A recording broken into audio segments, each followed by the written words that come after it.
Il silenzio della steppa russa, nel gennaio del 1943, ha il suono di un vento gelido che taglia la pelle e congela il respiro prima ancora che possa uscire dalle labbra. A 48 gradi sotto lo zero, la terra non è più terra. È un'immensa distesa bianca, un deserto di ghiaccio che cancella i confini tra la vita e la morte. In questo vuoto siderale si trascina una colonna di ombre. Non sono più un esercito ordinato, ma fantasmi avvolti in coperte logore, stracci e cappotti estivi inservibili, che muovono un passo dopo l'altro con la disperata consapevolezza che fermarsi anche solo per un minuto significa essere inghiottiti per sempre dalla neve. Molti hanno i piedi piagati e congelati, stretti in calzature improvvisate con la paglia. Altri sorreggono i compagni rimasti ciechi a causa del riverbero accecante della neve. Alle loro spalle non c'è più rifugio, solo l'implacabile inseguimento delle divisioni corazzate sovietiche e la morsa di una gigantesca sacca strategica che si è chiusa come una trappola d'acciaio. Davanti a loro, seminascosto nella nebbia gelida di una conca naturale, sorge un piccolo villaggio protetto da un alto rilevato ferroviario, Nikolaevka. Non è un luogo di salvezza, ma l'ultimo, invalicabile sbarramento eretto dall'Armata Rossa per sigillare il destino di 40.000 soldati italiani. Se la colonna non riuscirà a sfondare quel varco entro il tramonto, la tormenta e il ferro nemico scriveranno la parola fine sulla loro esistenza. La speranza di rivedere le proprie case, le valli e le famiglie è ridotta a un unico disperato assalto frontale guidato unicamente dalla forza della disperazione. Questa è la storia di come degli uomini comuni, dimenticati dai propri comandi e privi di armi adeguate, seppero trasformarsi in una leggenda di coraggio e solidarietà che ancora oggi risuona tra le pagine più drammatiche della nostra storia.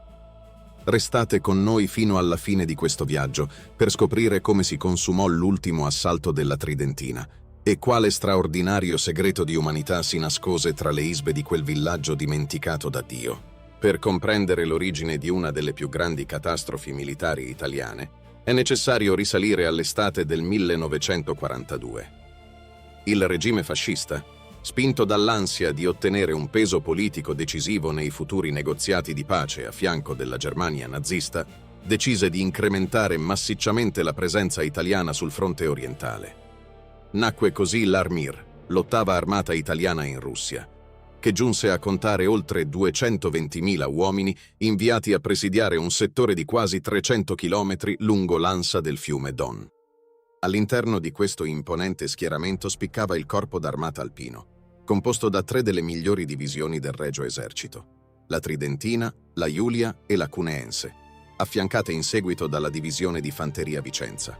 Tuttavia, l'impiego di queste truppe specializzate si rivelò sin dal principio un tragico errore strategico. Gli alpini, soldati addestrati per la guerra di movimento in montagna, abituati alle rocce e ai canaloni delle Alpi, vennero schierati in una pianura sconfinata e uniforme, la steppa russa, costretti a fortificare posizioni statiche lungo un fiume che, con l'arrivo dell'inverno, si sarebbe trasformato in una solida e invalicabile lastra di ghiaccio. L'equipaggiamento a disposizione dei soldati italiani era drammaticamente inadeguato a sostenere un conflitto di logoramento contro un avversario moderno e nel clima continentale russo. Le artiglierie erano in gran parte residuati della Prima Guerra Mondiale, i mezzi corazzati italiani erano quasi del tutto assenti, e le armi automatiche individuali tendevano a incepparsi sistematicamente a causa del gelo che solidificava i lubrificanti ordinari. Le calzature fornite alla truppa, i famigerati scarponi chiodati, si rivelarono conduttori ideali per il freddo, accelerando i processi di congelamento degli arti dei soldati, mentre il vestiario di lana leggera non offriva alcuna reale protezione contro le temperature polari della steppa. Il destino dell'armata italiana venne segnato tra il novembre e il dicembre del 1942. L'Armata Rossa, dimostrando una straordinaria capacità di riorganizzazione industriale e militare, lanciò l'Operazione Urano, stringendo in una morsa d'acciaio la sesta armata tedesca a Stalingrado. Poco dopo, a metà dicembre, l'offensiva sovietica denominata Piccolo Saturno si abbatté con inaudita violenza sui settori difesi dalle divisioni di fanteria italiane, rumene e ungheresi dislocate a nord e a sud del corpo d'armata alpino. Mentre il fronte della fanteria collassava rapidamente e i reparti alleati iniziavano a ripiegare in disordine, il corpo d'armata alpino ricevette l'ordine perentorio di rimanere abbarbicato alle posizioni difensive sul Don. La decisione dei comandi superiori mirava a evitare che l'intero settore meridionale del fronte orientale crollasse di schianto, ma espose gli alpini a una manovra di accerchiamento inevitabile. Il 13 gennaio 1943 i russi diedero inizio alla terza fase della loro vasta offensiva invernale. Evitando di attaccare frontalmente le posizioni fortificate degli alpini, le colonne corazzate sovietiche sfondarono le ali tenute dagli ungheresi a nord e dai tedeschi a sud, congiungendosi rapidamente alle spalle del corpo d'armata alpino. La trappola era scattata. Circa 60.000 soldati si ritrovarono racchiusi in una immensa sacca strategica a oltre 200 chilometri dalle linee amiche, prive di vie di rifornimento e circondate da forze nemiche in costante aumento.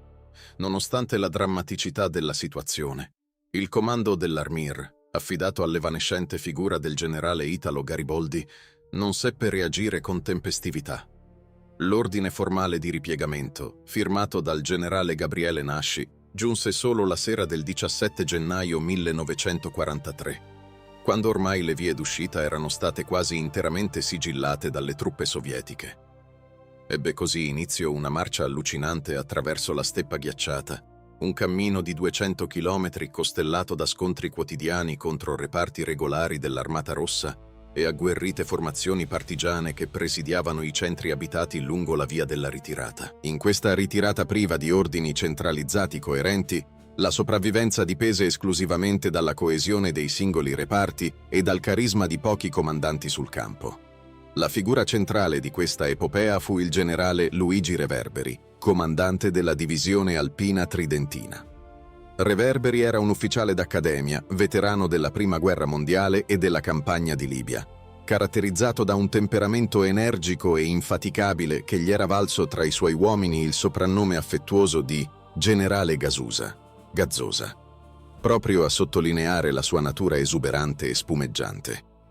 Sotto la sua guida vigorosa, la Tridentina era riuscita a mantenere un ordine operativo sorprendente, conservando gran parte delle armi individuali, della logistica e soprattutto dello spirito combattivo, a differenza delle divisioni Iulia e Cuneense che stavano subendo un progressivo e tragico logoramento. Accanto a lui operava il generale di brigata Giulio Martinà, capo di Stato Maggiore del Corpo d'Armata Alpino. Martinà, ufficiale dal rigore morale leggendario, aveva alle spalle campagne in Libia, Etiopia e sul fronte greco-albanese. Pur potendo usufruire dei pochissimi mezzi motorizzati riservati agli alti comandi, Martinat scelse di marciare a piedi in mezzo ai soldati, condividendo la fame e il gelo estremo. Nel campo dell'assistenza spirituale e della cura dei feriti, emerse la figura straordinaria di Don Carlo Gnocchi, cappellano militare della Tridentina.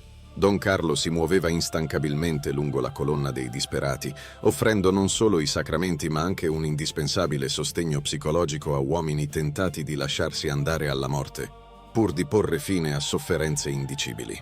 Tra la truppa si distingueva il sergente maggiore Mario Rigoni Stern, in forza alla 55esima compagnia del battaglione Vestone. Rigoni Stern divenne il testimone più lucido di quelle ore, descrivendo la ritirata non come un'operazione militare, ma come un cammino disperato per raggiungere la baita, la casa, intesa come simbolo universale di calore, famiglia e pace. Alla vigilia del 26 gennaio, la situazione della colonna era disperata. Dopo aver marciato per 9 giorni affrontando temperature polari e continui sbarramenti a Opit, Novokarlovka e Ladomirovka, la massa dei ritirantisi era ormai ridotta all'estremo delle forze. Davanti a una testa di colonna di circa da 8.000 a 9.000 alpini ancora in armi della Tridentina, si accalcava una massa informe di oltre 30.000 sbandati disarmati, feriti e congelati, provenienti da ogni reparto dell'asse. La fame era tale che i soldati aggredivano le carcasse dei muli congelati per consumarne la carne cruda, mentre la mancanza di sonno portava molti uomini ad avere allucinazioni visive durante la marcia. L'ostacolo finale per uscire definitivamente dalla sacca era rappresentato dal nodo ferroviario di Nikolajevka. La mattina del 26 gennaio 1943, la testa della colonna italiana giunse in vista del villaggio di Nikolajevka. Il paese sorgeva in una conca naturale, diviso in due settori da una linea ferroviaria sopraelevata che fungeva da formidabile bastione difensivo naturale. Dietro questo rilevato e all'interno delle solide isbe di legno si erano trincerati i reparti dell'Armata Rossa appartenenti alla 40ª Armata Sovietica, affiancati da gruppi di partigiani locali. I russi disponevano di postazioni protette per mitragliatrici pesanti, mortai da 120 mm e artiglierie anticarro posizionate in modo da poter spazzare con un fuoco incrociato il pendio nevoso di circa 1 chilometro, che gli italiani avrebbero dovuto percorrere completamente allo scoperto per entrare nel paese. Le ostilità si aprirono nelle prime ore del mattino a pochi chilometri di distanza, nei pressi delle località di Nikitovka e Arnautovo. Qui il battaglione Tirano, al comando del maggiore Signorini, venne preso sotto il fuoco improvviso di pezzi anticarro sovietici che spezzarono in due la colonna, provocando la distruzione di numerose slitte e la morte istantanea di decine di alpini. Nonostante la sorpresa e il gelo a 30 gradi sotto zero, le compagnie del Tirano si riordinarono rapidamente e mossero all'attacco per neutralizzare la minaccia. Durante questo scontro accanito caddero giovani ufficiali di straordinario valore, tra cui i sottotenenti Giuliano Slataper, Lorenzo Nicola, Giuseppe Perego e Giovanni Soncelli. In particolare, il tenente Grandi, colpito mortalmente all'addome, rifiutò di essere rimosso dalla sua posizione sulla neve e continuò a intonare con un filo di voce la canzone del capitano ferito, esortando i suoi alpini a cantare con lui fino al suo ultimo respiro.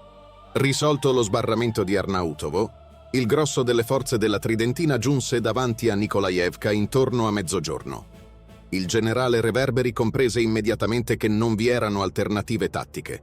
L'unica via per la sopravvivenza era un attacco frontale immediato.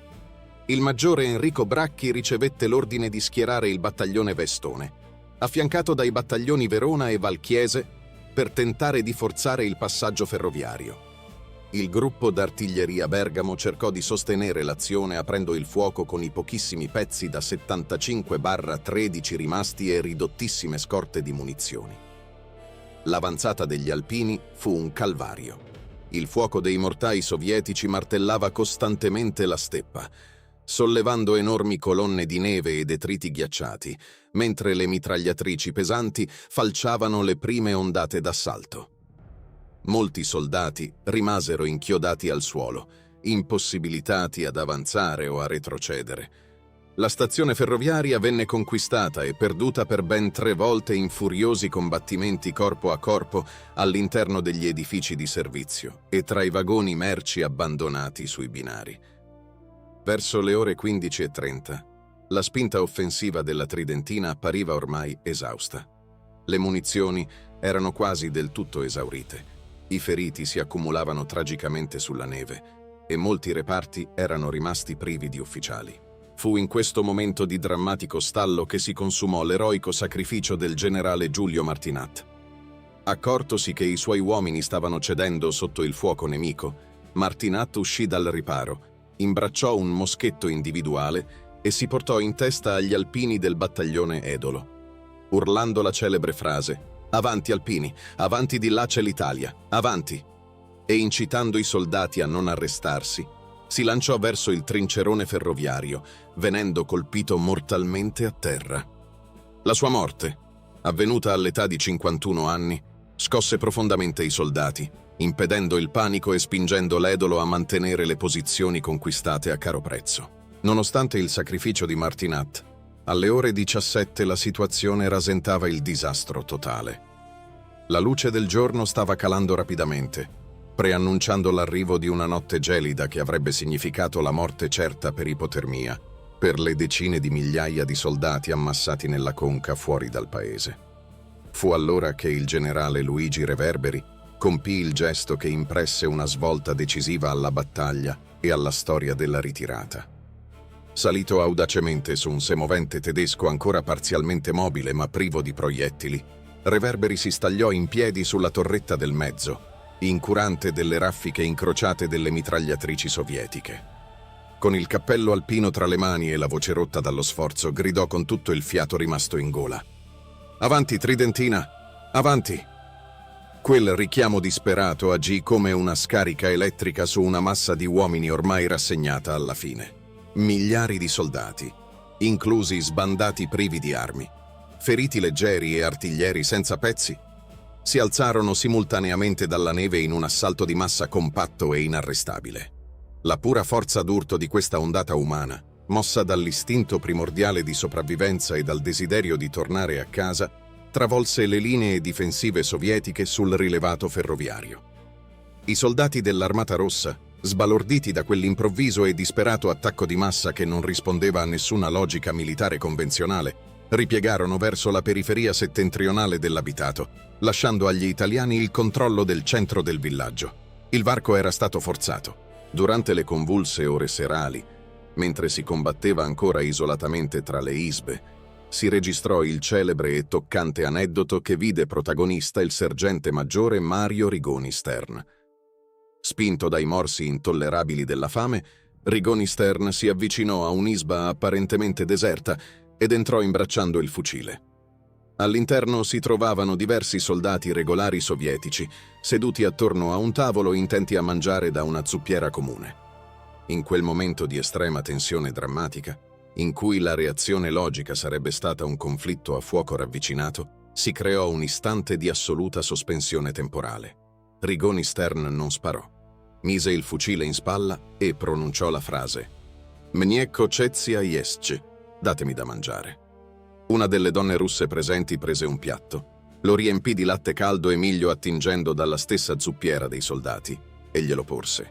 Il sergente italiano consumò il pasto in silenzio, sotto gli occhi attenti ma non ostili dei militari sovietici, in un clima di muto rispetto che Rigoni Stern definì un'armonia che non era un armistizio, ma la dimostrazione che gli uomini sanno restare uomini. Al termine, dopo aver ringraziato con un sincero spasiba, ricevette dalla donna persino un favo di miele per i suoi compagni prima di uscire indisturbato nella notte. Nel frattempo, Don Carlo Gnocchi operava instancabilmente tra i feriti ammassati nelle isbe e sulla neve. Muovendosi tra i corpi straziati, Don Carlo si accorse di aver esaurito l'olio santo per l'estrema unzione. Senza perdersi d'animo, si chinò sui morenti raccogliendo della neve fresca da terra e dicendo ai presenti: «Ho finito l'olio santo, userò la neve». «Dio mio, perché? Perché? Dimmi perché, Dio mio. Io non capisco». Quando alcuni alpini cercarono di allontanare i feriti di altre nazionalità per dare la precedenza ai propri commilitoni, Don Carlo intervenne con fermezza e dolcezza, pronunciando parole destinate a rimanere scolpite nella memoria dei reduci. «Ragazzi, per favore, non ci sono solo gli alpini, ma tutti, italiani, russi, tedeschi, tutti, perché qui ci sono solo creature di Dio». Il successo del forzamento di Nikolaevka consentì alla colonna di uscire finalmente dalla sacca del Don, ma il prezzo pagato in termini di vite umane fu spaventoso. La battaglia del 26 gennaio costò alla sola divisione tridentina oltre 3.000 uomini tra morti, feriti e dispersi. Le condizioni della ritirata imposero scelte morali drammatiche, a causa della necessità di rimettersi in marcia già alle ore 5 del 27 gennaio per evitare l'accerchiamento da parte di nuove colonne corazzate sovietiche in arrivo da Valuiki. Tutti i feriti più gravi colpiti all'addome o al torace dovettero essere abbandonati nelle isbe di Nikolaevka, affidandoli alla pietà delle donne russe o esponendoli a morte sicura per congelamento. Per comprendere appieno l'entità del disastro subito dall'intero contingente italiano, è possibile analizzare i dati ufficiali delle perdite del Corpo d'Armata alpino e degli altri corpi d'armata dell'Armir durante l'intera campagna invernale, documentati dalle relazioni storiche dello Stato Maggiore dell'Esercito. Questi numeri indicano che meno di un quarto degli alpini partiti per il fronte russo riuscì a fare ritorno in patria. Oltre ai caduti sul campo, decine di migliaia di soldati vennero fatti prigionieri e condotti verso i campi di concentramento sovietici, tra cui il famigerato campo di Rada nei pressi di Tambov, dove le condizioni igieniche precarie, il tifo petecchiale e la fame provocarono una mortalità superiore all'80% degli internati. Solo una percentuale minima di questi prigionieri, circa 10.000 uomini, farà ritorno in Italia a partire dal tardo 1945. Il superamento del blocco di Nikolaevka non segnò la fine immediata delle sofferenze. La mattina del 27 gennaio, la colonna si rimise in marcia tra enormi difficoltà logistiche.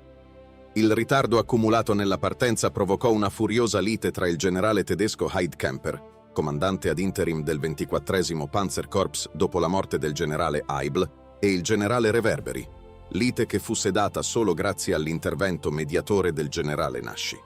La marcia dovette subire continue variazioni di percorso. Il 28 gennaio, una staffetta tedesca informò i comandi che la città di Novij Oskol, punto di sbocco originariamente previsto dall'8ª armata, era già stata occupata dalla 41ª armata sovietica di Moskalenko. Reverberi, Nasci e Heidkamper presero la decisione di deviare la rotta verso sud-ovest attraverso la steppa aperta, raggiungendo la località di Slonovka.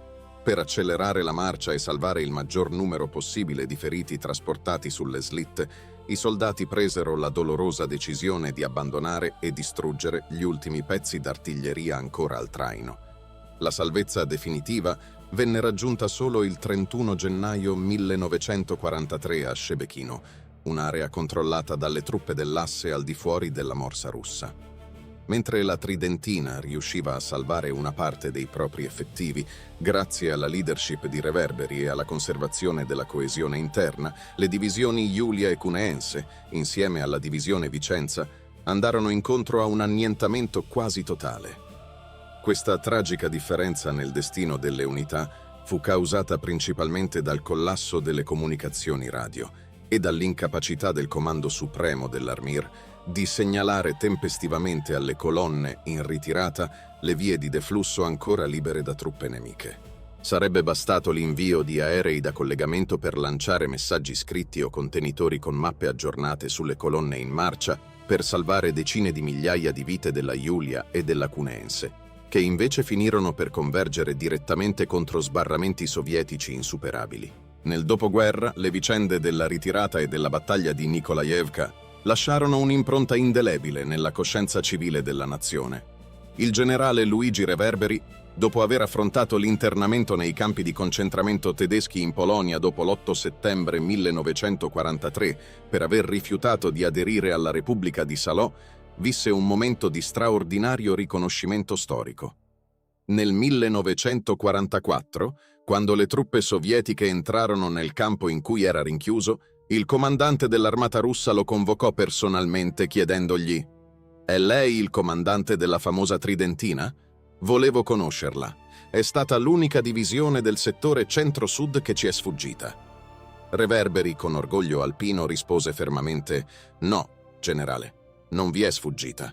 È stata l'unica che non siete riusciti a battere». Rientrato in Italia nel dopoguerra, Reverberi ricevette solennemente a Brescia, il 21 gennaio 1951, la medaglia d'oro al valor militare per le operazioni sul fronte russo. Morì improvvisamente a Milano il 22 giugno 1954, all'età di 62 anni, stroncato da un infarto. Riposa oggi nel cimitero di Montecchio Emilia, mentre la città di Bressanone gli ha intitolato il palazzo che ospita la Brigata Alpina Tridentina. Don Carlo Gnocchi, rientrato in Italia, mantenne fede al patto ideale stretto con gli alpini morenti nella steppa russa. Dedicò la sua intera esistenza ad assistere gli orfani dei caduti e i bambini rimasti mutilati dallo scoppio degli ordigni bellici residuati, realizzando una delle più importanti opere di carità e assistenza sociosanitaria del dopoguerra, culminata con la sua beatificazione. La memoria storica della battaglia è stata preservata anche grazie a capolavori letterari di valore universale. Oltre a Mario Rigoni Stern, Giulio Bedeschi contribuì in modo decisivo a dare voce ai reduci. Medico militare della Iulia, Bedeschi scrisse 100.000 gavette di ghiaccio e curò l'opera corale Nikolaevka. C'ero anch'io, raccogliendo centinaia di testimonianze dirette di soldati desiderosi non di esaltare la guerra, ma di testimoniare l'estrema dignità dell'uomo di fronte al dolore e alla morte. I suoi scritti ispirarono anche alcuni dei canti alpini più celebri e struggenti, come Le voci di Nikolajevka e L'ultima notte. La Repubblica Italiana ha voluto sancire questo legame indissolubile con la memoria, istituendo con legge dello Stato nel 2022 il 26 gennaio come Giornata Nazionale della Memoria e del Sacrificio degli Alpini, un tributo perenne a un corpo militare che ha saputo trasformare un dramma bellico in un esempio eterno di solidarietà e servizio verso la comunità. La battaglia di Nikolajevka non rappresenta la celebrazione di una vittoria militare nel senso classico del termine, né può cancellare la responsabilità storica di un governo che inviò i propri giovani migliori a combattere una guerra d'aggressione ingiusta, drammaticamente impreparati e in condizioni di totale inferiorità tecnica. Nikolajevka fu la tragica conseguenza di un disastro politico e strategico, ma al tempo stesso si affermò come uno straordinario trionfo dello spirito umano e della solidarietà di fronte all'annientamento. In quel freddo pomeriggio del 26 gennaio 1943, gli alpini non combatterono per l'orgoglio imperiale o per la conquista di un territorio straniero. Essi lottarono uniti per un obiettivo elementare e immenso: sopravvivere, proteggere il compagno vicino e fare ritorno a casa. Nel loro assalto disperato contro il trincerone ferroviario non vi fu odio ideologico, ma la ferma determinazione di uomini che rifiutavano di lasciarsi morire nel gelo di una terra non loro. Aneddoti come l'Isba di Rigoni Stern, in cui nemici storici condivisero un piatto di latte caldo, o il gesto di Don Carlo Gnocchi che usò la neve come olio santo per benedire indistintamente italiani, russi e tedeschi, dimostrano che l'umanità può fiorire persino nell'inferno più buio della guerra. La lezione di Nikolajevka, custodita gelosamente nel cappello alpino di ogni penna nera e celebrata ogni anno il 26 gennaio, ci ricorda che anche nelle sconfitte più catastrofiche è possibile preservare la dignità e la solidarietà, lasciando alle generazioni future un'eredità di coraggio che il tempo non potrà mai scalfire. È un monito perenne contro la follia di ogni conflitto armato. Qui si conclude il nostro racconto. Vi ringraziamo se siete arrivati fino a qui e ci rivediamo al prossimo video racconto.